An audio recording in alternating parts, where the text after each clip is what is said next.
Untuk teman-teman yang ingin mempromosikan bisnisnya atau mendukung YouTube ini, bisa menghubungi nomor gua yang ada di kolom deskripsi. Lampu hijau tidak lagi akan diberikan oleh Presiden Zhang, melainkan Oktri yang akan memiliki hak untuk melakukan final decision dalam setiap keputusan-keputusan besar. Waduh, sekarang kalau mau transfer, mau apapun, keputusannya ada di Oktri, teman-teman.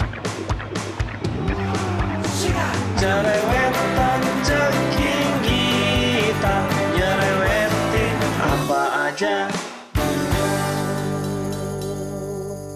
Teman-teman yang sedang kalian saksikan saat ini adalah Cerewetin Inter. Apa kabar teman-teman semua? Semoga dalam keadaan sehat. Hari ini gue mau cerewetin beberapa kabar menarik dari klub kesayangan kita. Berita yang pertama, ini masih dari drama dugaan tindakan rasial Acerbi ke Juventus. Sekarang giliran Presiden FIGC, Federasi Sepak Bola Italia, yang membuka suara. Ini namanya Gabriele Gravina. Dia bilang begini teman-teman. Ada keputusan hakim yang harus diterima oleh semua orang, termasuk mereka yang tidak puas dengan keputusan ini. Ada prinsip-prinsip yang harus dihormati. Jika tidak, kita justru berisiko menghancurkan seluruh sistem yang sudah dibuat. Saya menerima keputusan tersebut dan secara kemanusiaan, saya tidak akan menahan diri untuk memeluk Acerbi ketika saya melihatnya. Kami telah belajar dari penyelidikan yang dilakukan oleh hakim olahraga. Dan setelah Acerbi dipanggil ke tim nasional, kami segera mengeluarkannya sebagai tindakan pencegahan untuk menghindari segala bentuk gangguan. Sesuai kebijakan internal, dia memberikan alasannya dan kami percaya dengan pernyataan Acerbi. Mereka yang mengenakan seragam tim nasional Italia harus mengekspresikan diri dengan nilai-nilai tertentu, nilai-nilai yang baik. Dan kami tahu bahwa Acerbi adalah orang yang baik. Kok ini malah jadi panjang ya teman-teman? Setelah Acerbi bikin statement, balik ada Juan Jesus, lalu istrinya Acerbi, sekarang giliran Federasi Sepak Bola Italia yang membuka suara. Dan gue setuju bahwa kita harus menghormati keputusan yang sudah dibuat oleh hakim olahraga Italia. Nah, akan tetapi teman-teman, sepertinya hubungan antara Inter dan Acerbi memburuk nih gara-gara peristiwa ini. Menurut Tuttosport di sini dikatakan bahwa hubungan antara Inter dan Francesco Acerbi telah rusak dan kemungkinan besar bek tersebut akan dikeluarkan, akan dilepas pada musim panas depan. Klub telah mengincar Persiors dan Jaka Bijol sebagai calon pengganti. Waduh, apakah ini benar teman-teman? Hubungan antara Inter dan Acerbi memburuk ya gara-gara kasus ini? Atau jangan-jangan ini cuma berita isapan jempol belaka, cuma ngincar viral aja ya? Karena beritanya dari Tuttosport nih. Tuttosport selama ini dikenal sebagai media yang sangat pro dengan Juventus. Akan tetapi teman-teman, ada satu catatan lainnya sebetulnya. Bahwa jauh sebelum Tuttosport memberikan kabar bahwa hubungan antara Inter dan Acerbi memburuk, lalu Inter mengincar Persiors dan Jaka Bijol. Nah, jauh sebelum itu teman-teman, sebetulnya sudah mulai beredar kabar ya bahwa Inter memang mengincar bek baru di musim depan. Dan salah satu nama yang menghangat adalah bek Atletico Madrid Hermoso. Salah satu media yang sudah gencar menghembuskan gosip ini adalah La Gazzetta. Gazzetta bilang begini, Mario Hermoso bisa menjadi peluang bagi Inter di musim depan. Melihat bek asal Spanyol ini bisa bermain sebagai center back tengah dan center back kiri. Kontrak pemain berusia 28 tahun yang bermain untuk Atletico Madrid akan berakhir di musim ini dan meminta gaji sebesar 5 juta per tahun. Nah lo teman-teman, bisa pas gitu kan? Hubungan kita dan Acerbi memburuk, lalu posisi bermainnya Acerbi center back tengah dan center back kiri. Sementara itu di sisi lain ya, di bursa transfer ada sosok back tengah kayak pengalaman, bisa bermain sebagai back tengah dan back kiri juga. Dan yang paling penting lagi adalah kontraknya akan berakhir di akhir musim nanti. Wah, ini mah udah pasti inceran Inter banget. Akan tetapi sayangnya teman-teman, tidak lama setelah muncul berita Inter mengincar Hermoso, ini langsung dibantah oleh salah satu pengamat Calcio ya, Guaro. Guaro bilang begini, Inter sama sekali tidak tertarik pada Mario Hermoso dan klub tidak akan merekrut bek dalam waktu dekat. Klub telah membantah ketertarikannya pada pemain asal Spanyol tersebut. Wah, jadi yang benar yang mana nih? Tetapi kalau teman-teman sendiri gimana? Apakah Acerbi sebaiknya dipertahankan atau dilepas di akhir musim ini? Usianya udah tua loh teman-teman. Lalu kalau Acerbi dilepas, menurut teman-teman siapa pengganti yang cocok nih dari 3 nama yang sedang hangat diperbincangkan? Yang pertama tadi ada Persiors ya.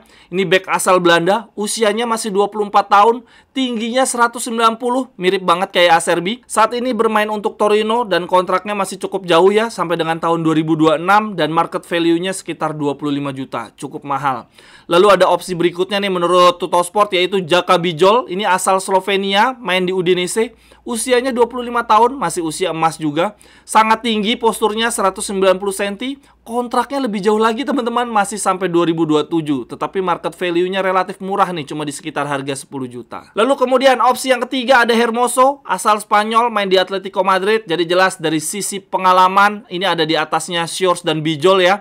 Usianya juga masih matang, 28 tahun. Tapi menurut gue yang agak kurang posturnya nih, tingginya cuma 184 cm. Akan tetapi sayangnya menurut gue posturnya kurang cocok nih, tingginya 184 cm ya. Menurut gue kalau center back tengah ya idealnya tinggi lah. Tadi kalau dibandingkan Bijol dan Shores yang tingginya 190, ya berarti Hermoso ini relatif pendek. Kalau teman-teman sendiri pilih mana nih untuk pengganti Acerbi ya kalau dilepas di akhir musim nanti? Apakah Shores, Bijol, atau Hermoso? Kemudian lanjut, berita yang kedua untuk cerewetin Inter hari ini. Datang dari Chelsea yang ternyata menaruh minat juga nih untuk membeli kiper incaran Inter asal Brazil yang punya real estate, mobil banyak, dan harta berlimpah, Bento.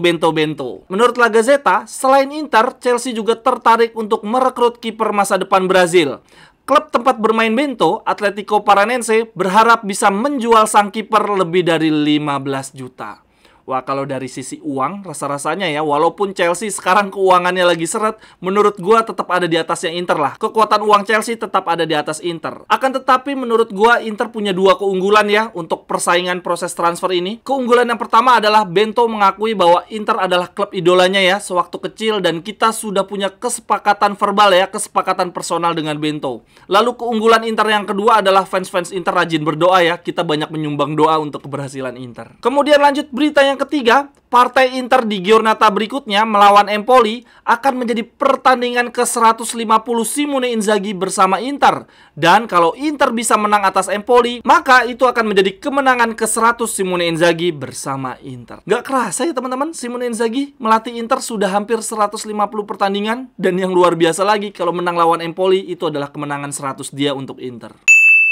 Teman-teman yang ingin membeli jersey Inter, jersey home, away, jersey ketiga, atau bahkan jersey transformer dengan harga terjangkau dan sekaligus turut membantu mengembangkan, mendukung YouTube Cerewetin Inter, silakan membeli di akun Tokopedia dan Shopee gue ya. Jersey-nya bisa custom nama dan juga nomor punggung, atau kalau teman-teman mencari jersey Inter di tahun-tahun lawas dan juga jersey klub-klub lainnya, bisa juga. Silakan langsung aja ya, cek kolom deskripsi, di situ ada link untuk pembelian jersey dan juga kontak gue. Terima kasih.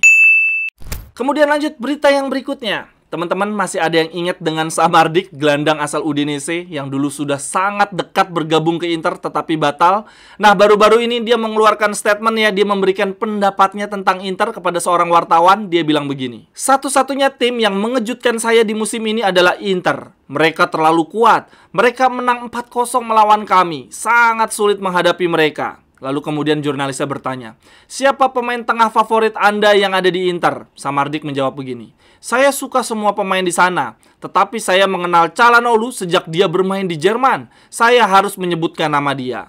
Lalu kemudian jurnalisnya bertanya lagi, "Anda kan seharusnya bermain untuk Inter di musim ini?" Lalu Samardzic menanggapi, "Iya, memang benar. Saya sudah sangat dekat dengan Inter, lalu sesuatu terjadi. Akan tetapi tidak ada sesuatu yang serius." Lalu jurnalisnya nanggepin lagi, "Anda gagal pindah kan karena ayah Anda sendiri?" Samardzic menjawab, "Saya tidak ingin kembali ke topik lama dan menambahkan halaman-halaman lain ke dalam cerita tersebut." Emang ya teman-teman, kayaknya klub kesayangan kita tuh ngerasa nggak seru kalau di setiap bursa transfer nggak pakai ada drama. Selalu ada aja dramanya. Ya drama Lukaku, drama Brozovic, lalu di awal musim panas ini ada drama Samardzic. Akan tetapi menurut gua kita ada untungnya juga teman-teman nggak jadi ngerekrut Samardzic karena akhirnya uangnya untuk beli Pavard, dan toh di musim depan kita bisa dapat Zielinski dengan bebas transfer. Lalu kemudian berita yang terakhir untuk Cerewetin Inter hari ini teman-teman, masih terkait finansial ya, kepemilikan Inter. Ini menurut Corriere dello Sport, calon potensial pembeli Inter telah masuk dan sekarang sedang melalui tahap evaluasi melalui Oktri.